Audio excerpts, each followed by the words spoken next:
बिन माँ का बच्चा छोटू। नमस्कार दोस्तों, आज हम फिर आ गए हैं एक नई कहानी के साथ। तो चलिए कहानी को शुरू करते हैं। ये कहानी है छोटू की, जो एक बिन माँ का बच्चा है। दोस्तों, छोटू की एक बहन भी है जो मात्र 3 साल की थी जब उसकी माँ अपने बच्चों को छोड़कर किसी अन्य पुरुष के साथ प्रेम प्रसंग बनाकर भाग जाती है। छोटू की उम्र तब 5 साल की थी। छोटू के पिताजी कुछ काम नहीं करते थे, न ही बच्चों का ख्याल रखते थे। बच्चे इधर उधर से खाना मांगकर अपना पेट भरते, लेकिन कभी कोई दे देता खाना, कभी डांट कर भगा देते। वह बेचारे मासूम करते भी क्या, चुपचाप खाली पेट सो जाते। ऐसे ही कुछ साल बीत गए। छोटू एक चाय की दुकान में काम करने लगा। वहाँ उसे दिन के 50 रुपये मिलते। उससे वह अपना और अपनी बहन का पेट भरता, लेकिन कभी कभी दुष्ट बाप उससे उसकी कमाई मारपीट कर छीन ले जाता। वह दोनों भाई बहन बैठकर अपनी जिंदगी को कोसते और रोने बैठ जाते। छोटू चाय की दुकान को छोड़कर एक बड़ी कोठी में रहकर काम करने लगा, जहां उसे दिन रात काम करना पड़ता। जरा भी कुछ गलती होती तो मालिक और मालकिन दोनों मिलकर उसे मारते। ऊपर से जो तनख्वाह मिलती वह भी उसके पिता छीनकर ले जाते थे। एक दिन छोटू को बहुत गुस्सा आया और वह अपने पिता द्वारा पैसे छीने जाने पर विरोध करने लगा, तो उसके पिता ने उसके सर पर स्टील का डिब्बा मार दिया, जिससे उसका सर फट गया। छोटू के पिता नशे में मग्न पैसे लेकर फिर शराब की दुकान तरफ निकल जाता है। इधर छोटू खून से सना हुआ बेहोश पड़ा था। उसकी बहन रोती बिलखती अपने पड़ोसियों से मदद मांगने चली जाती है, लेकिन कोई उसकी नहीं सुनता। वह ये कहकर धुतकार देते कि ये तो तुम्हारा रोज का नाटक है।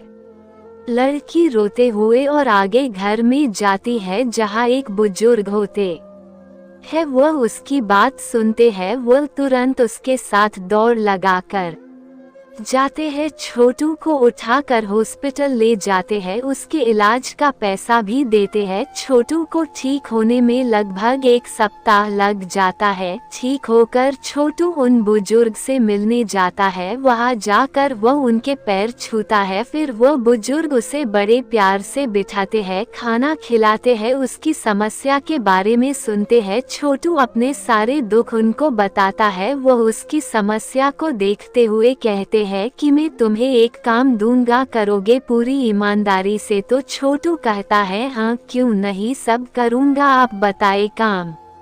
वह बुजुर्ग एक बहुत बड़े होटल के मालिक होते हैं, तो वह छोटू को वहाँ काम सीखने भेज देते हैं, जहाँ उसे काम सीखने के कुछ पैसे भी मिलते थे। लगभग 1 माह में छोटू उस होटल का अच्छा साफ बन गया। उसके खाने की बहुत तारीफें होने लगी। उसके काम को देखते हुए छोटू को तनख्वाह भी बहुत अच्छी मिलने लगी। छोटू अपनी बहन को लेकर अपने पिताजी के घर को छोड़कर कहीं और जाकर रहने लगा और अपनी बहन को स्कूल में दाखिला भी करवा दिया। उसने सोचा मैं नहीं पढ़ पाया, लेकिन मेरी बहन को मैं पढ़ाऊंगा। बहन के 8वीं कक्षा तक तो उसने उसे अपने पास रख कर पढ़ाया, लेकिन अब उसकी बहन बड़ी होने लगी थी। उसे अकेले घर में छोड़कर जाना उसे ठीक नहीं लगता था, तो छोटू ने गर्ल्स के लिए अच्छा हॉस्टल वाला स्कूल खोजा। छोटू अपनी बहन से बहुत प्रेम करता था, इसलिए उसे अपनी बहन की सुरक्षा का बहुत ध्यान था। छोटू की बहन अब हॉस्टल में रहकर पढ़ने लगी। हॉस्टल में रहकर ही उसकी बहन ने स्कूल और कॉलेज की पढ़ाई पूरी की और अच्छी सी कंपनी में जॉब करने लगी। दोनों भाई बहन ने मिलकर बहुत ही सुंदर घर भी ले लिया था। छोटू को भी एक सुंदर सी लड़की से प्यार हो गया था, तो उसने शादी कर ली। अब छोटू, उसकी पत्नी, उसकी बहन एक साथ बहुत खुश रहने लगे। छोटू अपनी बहन के लिए रिश्ते भी खोजने लगा, लेकिन छोटू की बहन ने अपने ही साथ काम करने वाले एक लड़के को पसंद कर रखा था। छोटू उस लड़के से मिला। उसके घर सिर्फ उसकी माँ के अलावा कोई नहीं था। लड़का भी बहुत सुशील था। छोटू ने उनकी बहुत धूमधाम से शादी करवा दी। अब दोनों भाई बहन बहुत खुश थे। छोटू की पत्नी भी गर्भवती थी। एक दिन छोटू अपनी कार से जा रहा था तो देखा एक व्यक्ति जमीन में बेसुध पड़ा हुआ था। जब वह उस व्यक्ति के पास गया, देखा कि वो व्यक्ति उसके पिता है। वो तुरंत उसे उठाकर हॉस्पिटल ले गया। वहां उसने उनका इलाज करवाया, लेकिन उसके पिता कैंसर से जूझ रहते थे तो उनकी वहां मौत हो जाती है। इधर छोटू की पत्नी को भी दर्द शुरू होने लगते हैं। एक तरफ दुख, दूसरी तरफ खुशी आ रही थी। छोटू के घर में बेटे का जन्म होता है।